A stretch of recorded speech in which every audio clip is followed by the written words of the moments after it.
Why does your body weight fluctuate so much while on the keto diet? It's actually a very normal response, and once you know the answer to that, the fluctuations won't bother you nearly as much. I'm going to talk about that coming up.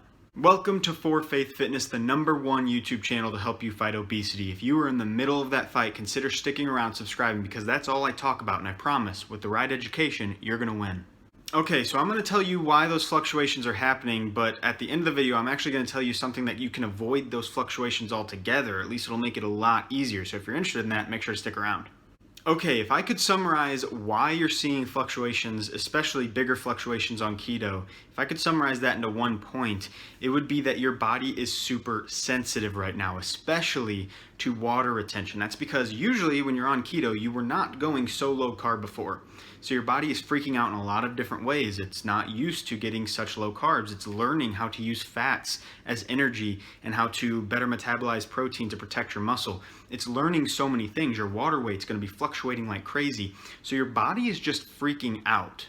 So what can you do about this freak out, this sensitivity? How can you help yourself here? The main thing you can do is wait it out. Stay on the plan. If this is a diet you can see yourself doing forever, and if you can't, then you need to consider a different diet or a different method. Watch my other videos on that. But if you can see yourself doing this forever, then stick with it. These fluctuations won't be as bad because your body will get used to it a little bit. The second aspect to consider with this mini point, if you will, is that this is something that is normal. Fluctuations are going to happen. It's not just a keto thing. Now, keto, it's a little bit higher, a little bit bigger fluctuations than other diets, but your body will get used to that. The fluctuations are still going to continue. What you're looking for here, this is so key, is a pattern. Whenever you step on the scale, I want you to think to yourself, no matter what, whenever I step on, this is either going to be high or low. It's not going to be accurate. It's either going to be wrong high or wrong low. A pattern, several weigh-ins in a row where you follow the line on a graph, that is your true weight. That is your true progress. But today, whenever I step on, it's going to be either high or it's going to be low. It's not going to be accurate. If you think that way, then that one number won't defeat you. The fluctuations won't defeat you. The pattern is what is going to help you see if you're succeeding or not. Okay, so what is the big way around this that I've been talking about since the beginning of the video? And that is simply a tape measure. If you are not measuring your waist right around your belly button or a little bit lower where the pants sit right above the butt, if you're not taking those measurements, then you are missing out on something that is not nearly as up and down as the weight on the scale. Now, yes, your water retention will change that slightly, but the fluctuations are so small, you don't have to worry about that.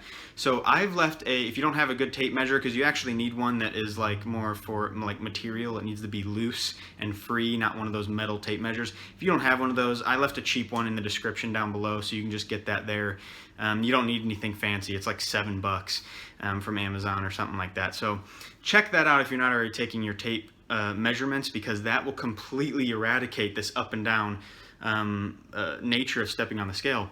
Think about it. Whenever you step on the scale and you're 3 pounds heavier, but you measure your weight or your waist and it is the same, then you know that's just a fluctuation. There's no big deal. If you step on the scale and you're 1 pound lighter, but you've lost ½ an inch, you know that, well, it fluctuated up, believe it or not. I probably lost more than that. It's just so empowering to know your waist. If you want to learn more about water retention and if what you're losing is fat or more water weight, then watch my video right here. It specifically a little bit talks about keto, but in this video, I tell you a little bit more about water weight and water retention. Thank you guys so much for watching. I'll see you in the next one. God bless.